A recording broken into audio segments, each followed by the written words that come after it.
Well, hello, everyone, and welcome to this conversation about the industrial IoT edge in intelligent manufacturing. As Tom indicated, my name is Chantal Polsonetti, and I'll be the moderator for this session, which features representatives from across the intelligent manufacturing value chain.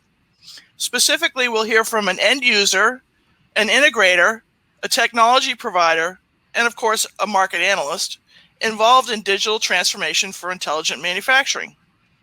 Now, we have some specific questions for the panelists, but we'd also like to hear your questions. So please be sure to post any of your questions via the Q&A tab that's on the right of your screen. So let's kick off with some quick intros. Again, I'm Chantal Polsonetti. I'm a vice president at ARC Advisory Group, a leading industry analyst firm covering digital transformation. And my coverage area specifically includes industrial IoT edge hardware and software infrastructure. Now, I'd like to ask the participants to give a quick intro. Tom Norbut, would you like to kick us off? Sure, absolutely. My name is Tom Norbut. I'm the manager of IoT infrastructure and manufacturing networks for a company called Trelleborg. We are a global sealing component manufacturer. We manufacture devices that are and solutions that are involved in sealing, dampening, and protecting environments around the globe. We're located in about 50 different countries, so we had a worldwide presence, and we have about 120 manufacturing facilities, give or take, depending on the day and how we want to count them, around the globe that we support. Great. Thanks, Tom. Jordan, would you like to go next? Yeah, certainly. Thanks. Great to meet you all. I'm Jordan Reynolds. I'm based in Austin, Texas. I lead the data science and artificial intelligence division of Kalypso. Kalypso is a digital transformation consulting firm. We're purchased by Rockwell Automation about a year ago. So we sort of serve as the digital professional services arm and the integration arm of Rockwell Automation. Data science and AI, particularly as applied to manufacturing and autonomous systems, are our real focus area. So great to meet you all. Thanks, Jordan. And Joe? All right, thank you. Good afternoon, good morning, everyone. I'm Joe Biron. I'm the general manager and CTO of PTC's IoT business. PTC is a software, enterprise software vendor that serves product manufacturers, starting with CAD and product lifecycle management, PLM software for managing digital designs and bill of materials. And starting in 2014 or so, we began our IoT journey and started to look for ways to leverage the emerging IoT and analytics capabilities and applying those towards the grand challenges that our customers have in manufacturing and servicing equipment. We're about 6,000 employees. We're global, and we have customers that are global. And very proud to be here with you all today. Great. Thanks, guys. So again, I'm really looking forward to this discussion because in my mind, we're really getting a nice spectrum of experience as it relates to what's happening at the industrial IoT edge and specific to intelligent manufacturing. So what I mentioned, we have some pre-questions, let's call it. I want to once again encourage anyone in the audience to post on the Q&A if you have some specific topics that you'd like us to cover. But I thought maybe we'd take sort of a top-down approach, starting at a macro level. And again, I want to encourage the panelists, don't wait for me to call on you. Please speak up at any moment with any of your thoughts and insights on these topics. But let's start with the big picture. What are the biggest overall trends in the manufacturing space today, specifically as they relate to challenges and opportunities for manufacturers? Anybody want to start? Yeah, I'm game. We talk about this a lot.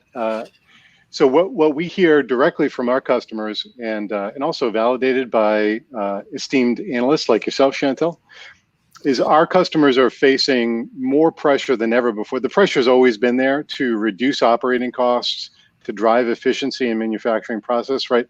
There's nothing new about those challenges. What's been increasing has been pressure from an aging workforce, the difficulty in acquiring and training new operational staff, new engineering staff, and an increasingly complex supply chain with more complicated designs, with components that are now supplied by perhaps suppliers that are outside the typical circles.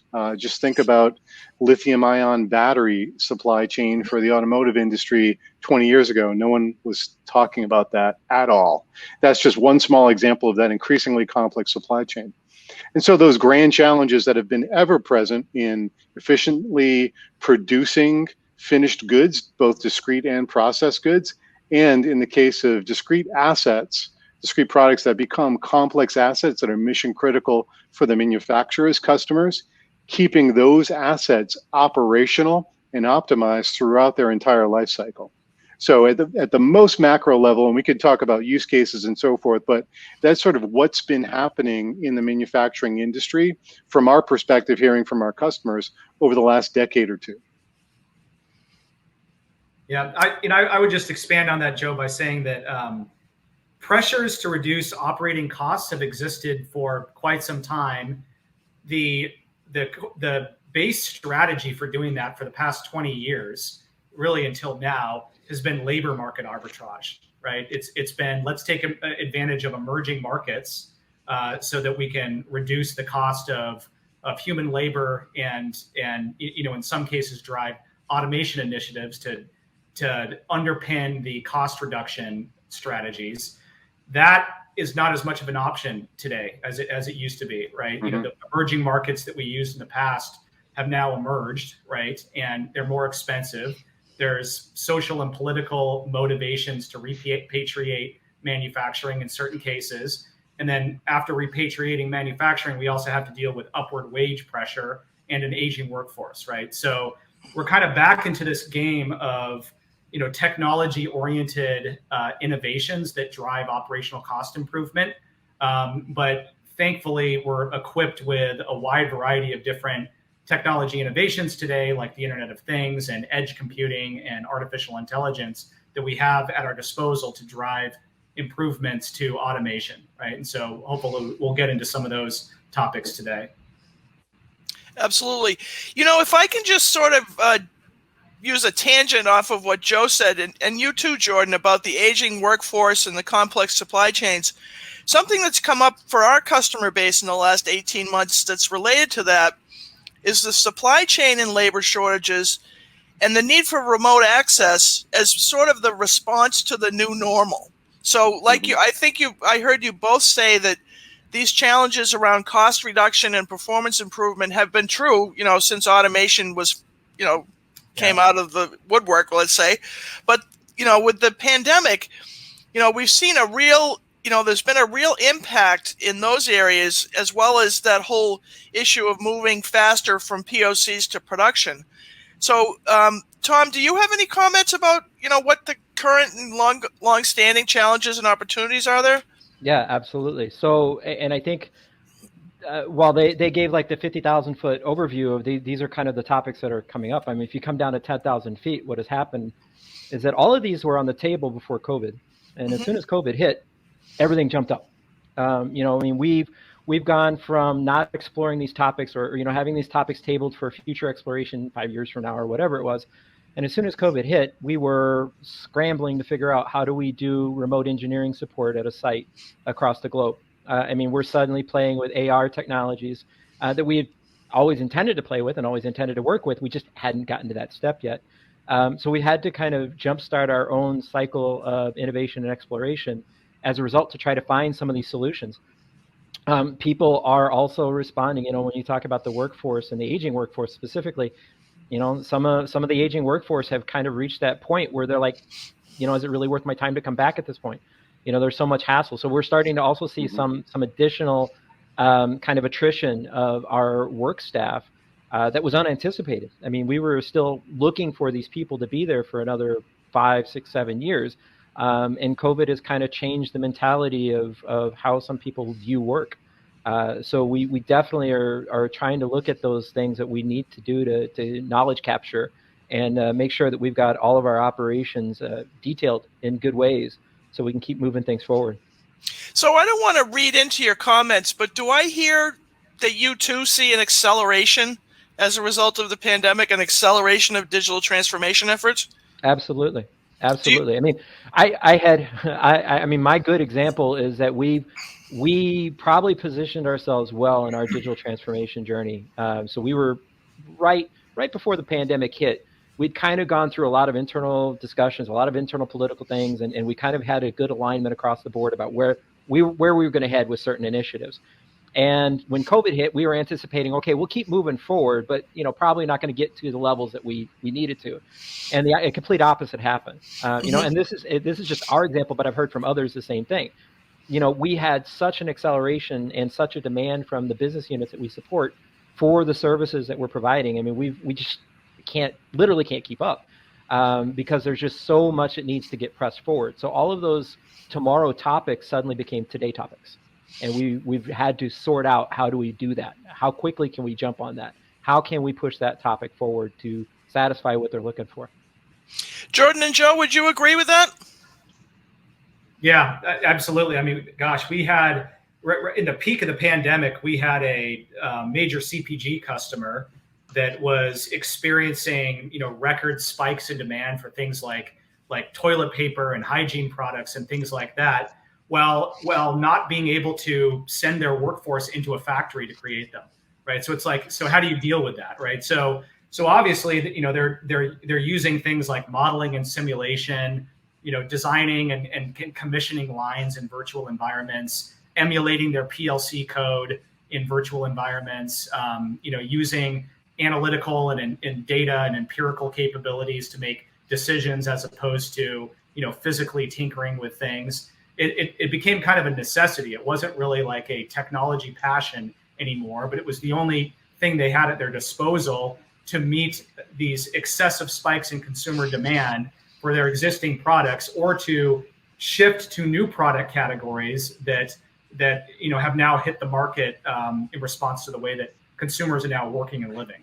Right. So it was a massive influx and acceleration of digital initiatives across the board. Right. A lot of our customers don't even really call it digital anymore. They just think of it as their way of working. Right.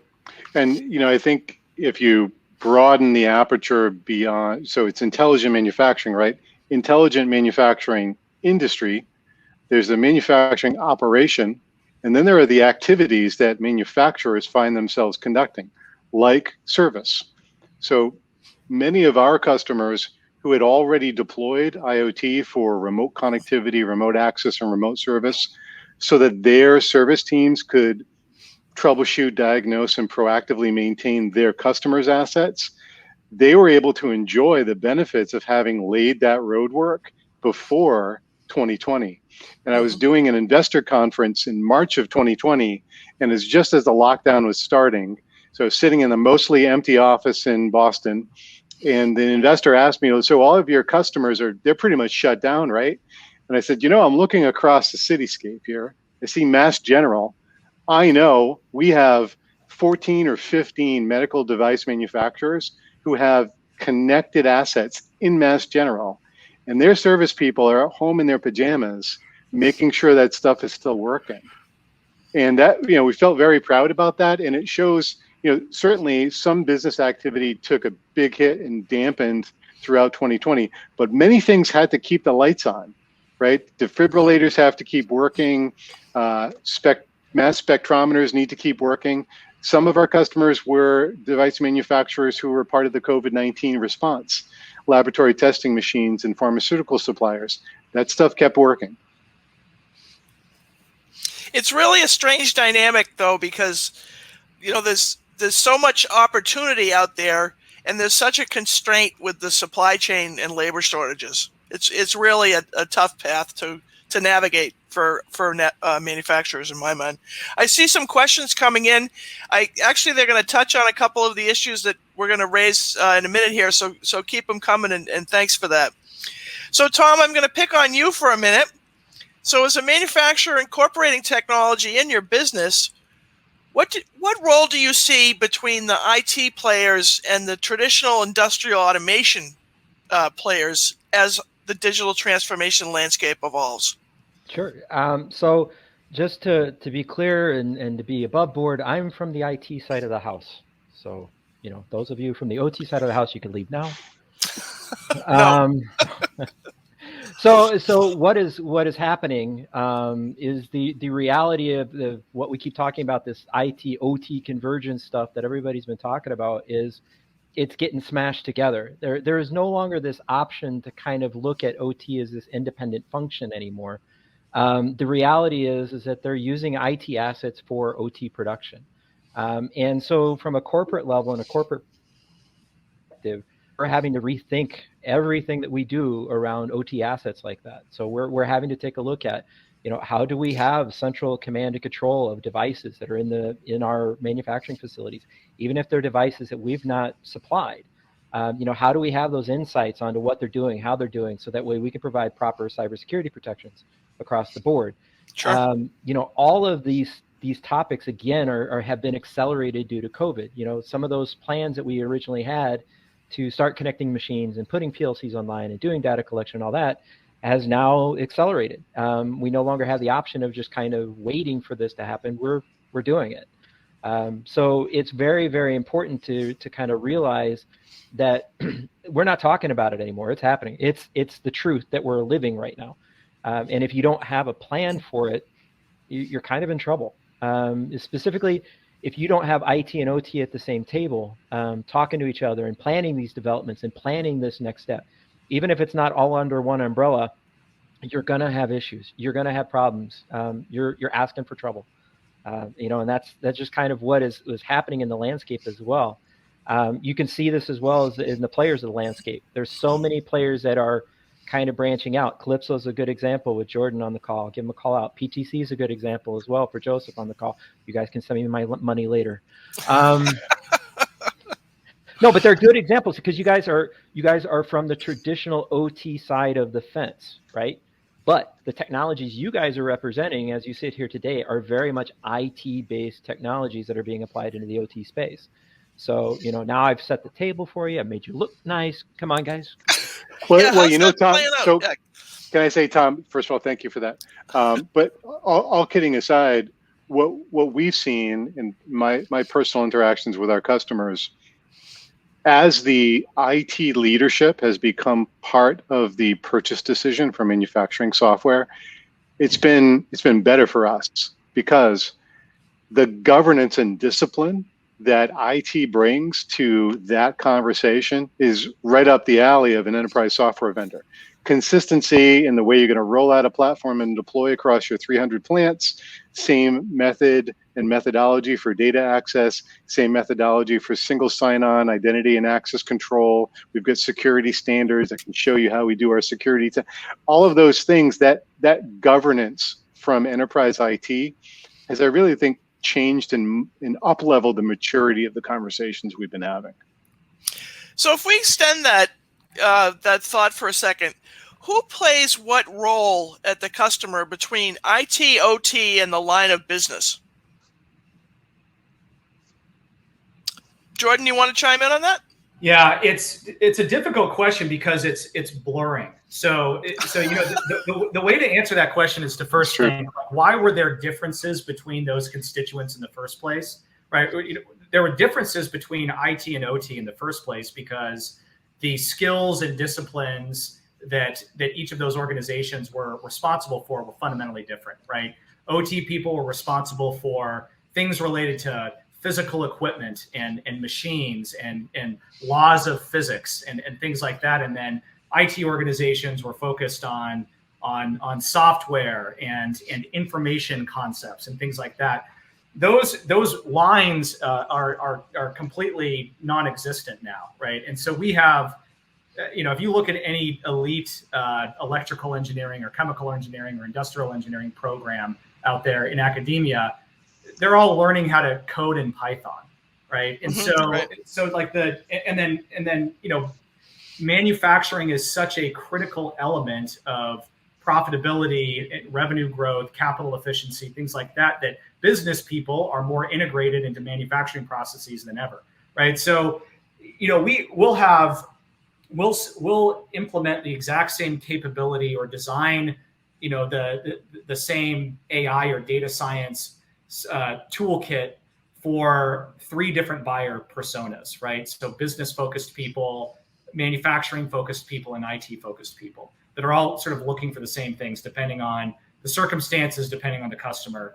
And in many cases, they're sort of integrated cross-functional coalitions of people that are all trying to accomplish the same thing, right? So it's a little bit volatile, but it also creates benefits for us because, for the first time, you have a lot of different people that are striving towards the same objectives and have the same ideas, and so that creates benefits for us in certain ways as well. Can I ask what differs across those three tool sets? Is it basically the visualization or the dashboards that each entity wants? It's the way they think. It's the way they think about the problems. Yeah. Okay. IT, and this is where we found the secret sauce to our environment. The business is very much focused on the problem that's right in front of them. Our business units are aware of these problems that are right in front of their business units. IT is at the highest global level in our organization, and we see everybody looking at the walls that they're looking at, and we tie them together, right? So, and I'm one person of many working on this topic in our organization. We work together on different topics. I just happen to have the largest mouth and get invited to things like this. But the idea that Jordan was talking about, it's these multiple people coming together is what's driving these ideations forward. We've found out we don't work well if we're each just trying to do it by ourselves. Where we actually have seen results is when we're all working together. And I know it sounds kind of cliche, but it's true. That's the kind of the secret that brings everybody together, is those different perspectives and putting them all in one package. So that way we've got the full picture of what's going on. Yep. I think maybe all I can add to that, because all of it was spot on, is, there are, I don't know if they're personas or departments within an enterprise, but someone plays a role. It might be a chief digital officer, it might be the CEO, it might be a CIO, who says, we need to transform our business across multiple dimensions. The way we do support, the way we do service, the way we do our manufacturing. We need a digital transformation initiative. Okay, great. So that big digital transformation initiative kicks off. Who are we going to partner with? Kalypso, Rockwell Automation, PTC, etc., vendors and service partners that can help us pull this off. Great. So what are we going to do? Who's going to help us? What specific projects would we roll out? Great. So far, so good. This could be OT. This could be IT. And then someone needs to say, how is this all going to happen? So what we're going to do, but then how are we going to do it? How does that scale? How does it fit into the norms with the way we run our business in other aspects? How does it fit with our IT governance? How does it fit with our incumbent OT systems, which we're not going to rip and replace if we're honest? So it has to be wrap and extend, has to fit there. And Jordan and Tom said it right. The roles have been shifting, but there's always those aspects of the decision making, and who plays a part in that conversation has been changing. Well, Joe, you just gave me a tremendous segue into the next sort of related topic. Thank you. So, when we talk about obstacles to adopting new technologies, is it culture or is it technology that's the big hurdle? I'll take the first stab. I'll take the first stab at that one, if you guys don't mind. I think technology was a hurdle for a while. Mm-hmm. A lot of the things that are possible today are possible because of smaller, faster silicon, smaller, cheaper power supplies and batteries, and quite frankly, speeds and feeds. So that unlocks the potential of what software can do. Mm-hmm. But I think everyone knows that, right? That's what our entire lives, all of us on this call today, our whole lives, that's been what we've experienced. The cultural aspects are still an impediment. As an example, we believe a distributed architecture is the fundamental premise of an IoT-based implementation for intelligent manufacturing and otherwise. Distributed architecture means the cloud plays a role. The sometimes irrational mistrust of cloud computing, to the exclusion of any thinking about how it can be used in creative ways that do not put pressure on IP considerations or availability, etc. That's a cultural roadblock. It's not a roadblock with the technology. That's been lessening. Unfortunately, COVID played a role in lessening that. It kind of freed up everyone's, stitches in thinking about cloud computing. And that's just one example. It's a cultural thing. Sometimes it takes, fairly extreme events in the world, macro events that loosen that up. We're starting to see it loosen up. I think it's a good thing. I'm not happy about the way it happened, but I'm glad it is happening. You guys want to speak to the culture versus technology obstacle? I think Joe summed it up really well. The technology's been there for a little while now. I say that quite a bit. I mean, it's not a technical issue any longer. I mean, if I look at my day, how I spend my day, 80% of it is political, cultural, just trying to get people heading in the right direction. Mm-hmm. Technology is actually the easy part. It's just making sure that everybody kind of comes up with that. Sorry, I had a visitor coming down my stairs. She's on camera. We kind of had to make sure that everybody's facing that right direction before we go into the technical. And the technical, when we started, is actually the quickest part. Yeah, we in implementing AI-enabled capabilities, so machine learning processes, things like that. There's a great statistic out there that people, even when presented with highly defensible evidence that an algorithm can more accurately predict something or more accurately solve a problem, or more accurately control something, humans are resistant to use it, right? And they have sort of a cognitive bias towards fixating on when it's wrong and losing confidence in it, right? And that's something that is fundamental to human nature. It's something that we saw. We see not just with AI, but that we saw with email in the 90s, right? It's not, and that's something that you oftentimes have to deal with, and then people just have to understand what's in it for them, right? Like a lot of times you can't just express things in terms of economic benefits for an organization, but in terms of the way that their individual jobs to be done can be done more effectively. Right. So, a good percentage of, the effort on our part is helping people understand those things and helping them, gain confidence that there's going to be a tangible benefit to them after we're done. And maybe just to tie a quick note to one of the questions I see regarding AR and VR, just to tie it with this thread. I think I could say anyone born after 1990 for sure played a third-person shooter video game. I mean, many of us who were born before 1990 played, a whole lot of them for me. And I was born way before 1990, guaranteed.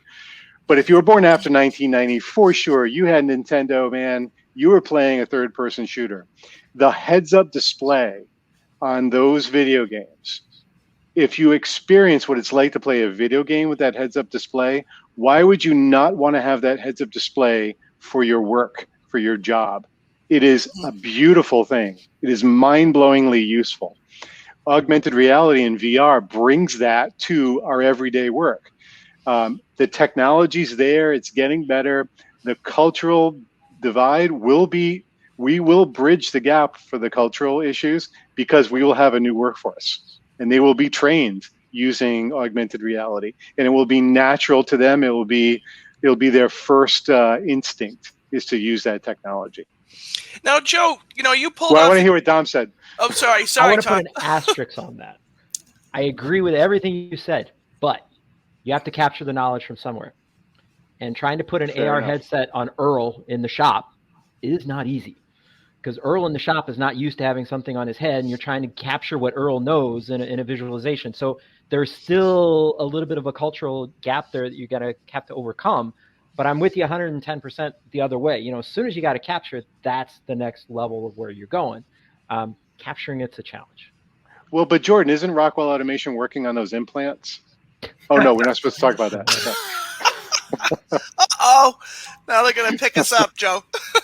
Well, no, what I was trying to sort of leverage, too, was the other question about the workers feeling pressure to be more adaptive to the emerging tech. So, like, I think Tom's comment was more about the ability to capture Earl's knowledge, like the old That's knowledge true. engineering thing. But, if we talk about culture and we talk about resistance, we talk about, a lot of the things that you guys have brought up. So what do we do about the existing workforce that feels pressure by the need to adapt to all this emerging technology. Do you guys have any insights as to how to help manufacturers to that end? You have to tell them what's in it for them. I mean, it goes truth all the way down the line. There is something in it for them. You free up their time by not having to twist that dial over there or shake this thing over there to be able to address larger level topics that they may have knowledge of. It gives them more importance in the production chain. It gives them more importance of what it is they have to do. They take more pride and ownership of the work. It's no longer just, I work this machine. It's I'm part of an entire line or Sure. an entire work cell or whatever it might be. It's augmenting what skills they're able to bring to the job. We've had some experiences where we've gone from some very manual processing to some more automated processing, and we gave the operators of the manual processing the challenge. We said, look, we don't know how this is going to work. We don't know we don't know how well we can explain what's in it for you, but here's the opportunity we're going to give you. Take your skills and knowledge from here. Let's see how well they translate. And they've become some of the most knowledgeable, best staff that we have because we allowed them to elevate their game. People want those opportunities presented to them. And technology is kind of freeing up a little bit of that we don't realize how much bogged down staff is sometimes with this manual crap that can be automated, can be pulled away from it. And we don't know the full potential of what else can they do. There's a lot out there that we're going to learn as we move forward here. And, over the next 5-6 years with workforce and staffing, if people are going to be able to accomplish so much more if we give them the right tool set to do so. Do you other guys have any insights on how to help the OT personnel with adopting the emerging tech?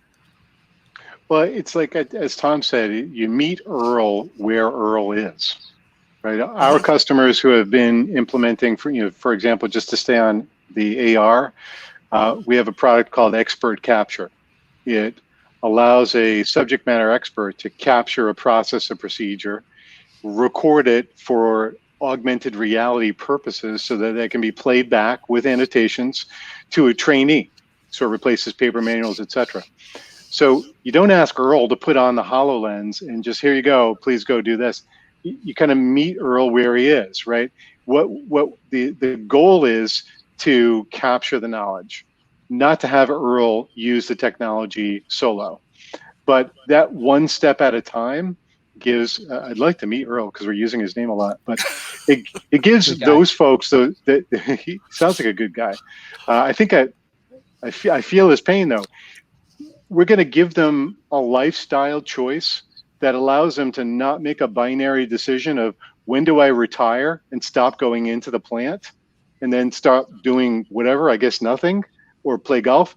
Give them a choice to kind of smoothly gradient that transition into a different lifestyle and be relevant, be a subject matter expert that a team depends on while you're part-time. Or while you're remote, your expertise can be projected to wherever your colleagues are. That I don't want to say prize, but it is kind of a prize for folks like that. But meeting them where they are and giving them the ability to liberate their knowledge so that they can continue to be useful, productive parts of a team for another decade or 2 decades, that's pretty impactful. And our customers who have been doing that with this technology for their Earls have been quite successful at it. Jordan, you probably see that question as it relates to this topic on AI. Do you want to, give some insights from your experience as to that? No, absolutely.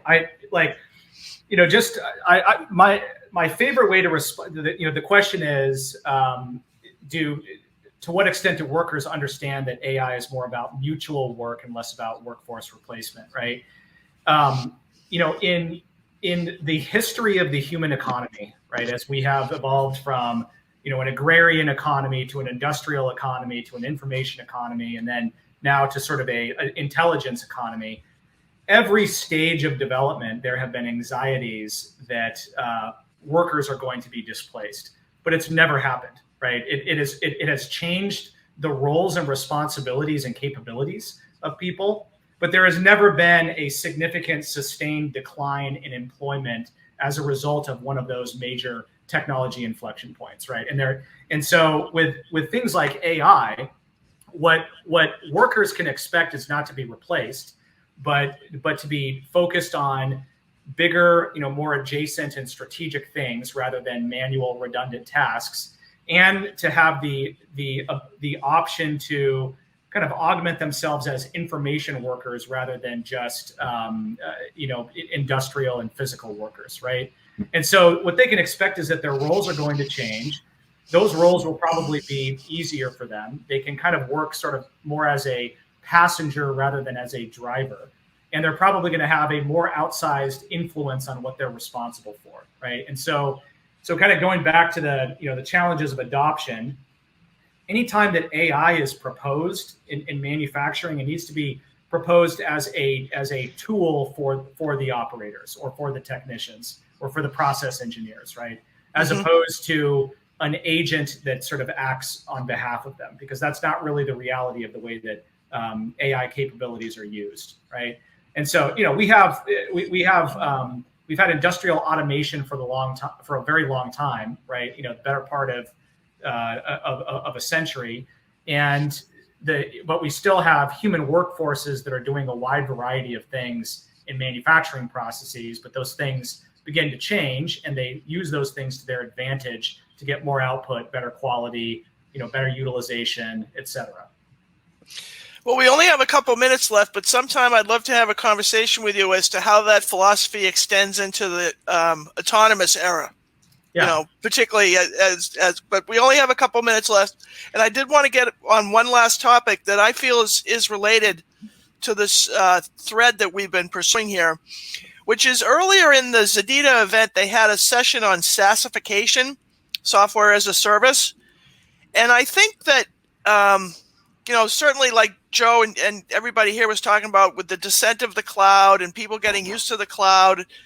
And so, this buying software as a service on the enterprise tier has become the norm, of course.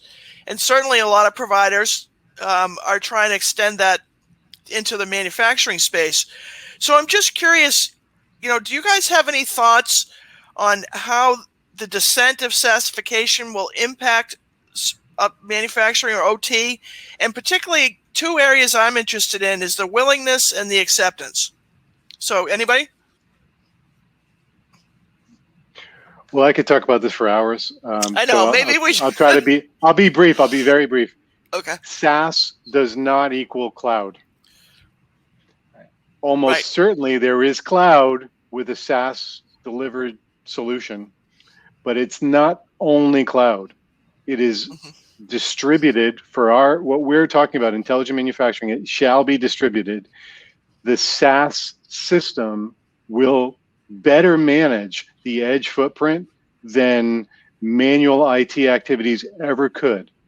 So the capability of remotely and automatically keeping edge workloads up to date with security software, up to date with the latest AI trained models, with the latest statistics on an operational process, there's no way that would ever happen at the proper scale without the cloud, therefore without SaaS.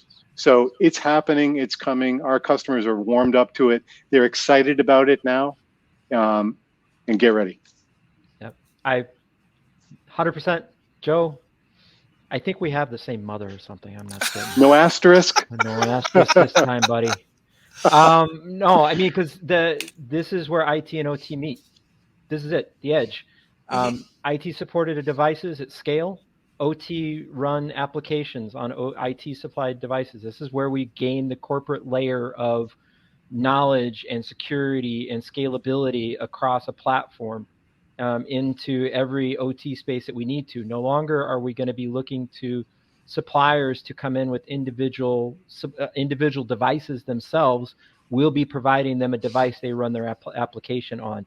That's much easier to scale and sustain over time than chasing a bunch of different devices on your network. It's one of the most frustrating things in the world to have these machine vendors, and I understand we have a machine-related vendor on the call, so I won't get too violent here. But it's very frustrating from a corporate IT perspective to have a machine vendor who represents this much of your business come in and say, you have to use my solution. And I want to turn around and say, You give me your solution. You give me 2 months. I'm going to reverse engineer it, and you're out the door. I can do that now. I don't have to rely on you. And it's that wake-up call that some of these vendors need to hear from businesses like us that's going to change this game more. And this is where it all starts, at the edge, at being on our own. Jordan, last word? Any thoughts on that? No, nothing else to add. I think they covered it nicely. Okay. So I believe that we are out of time, but I did want to just, Tom Martell, are you out there somewhere? So I did just want to thank our panelists for sharing your insight today. I really appreciate your bearing with us as we sort of went around the topics here, but I also want to thank the audience for your time and interest, and certainly there'll be follow-up on the questions that we didn't cover. I do just want to make sure that people know that there are sessions remaining both today and tomorrow, and also to keep your eye out for availability of the session recordings as they become available. And please enjoy the rest of your day.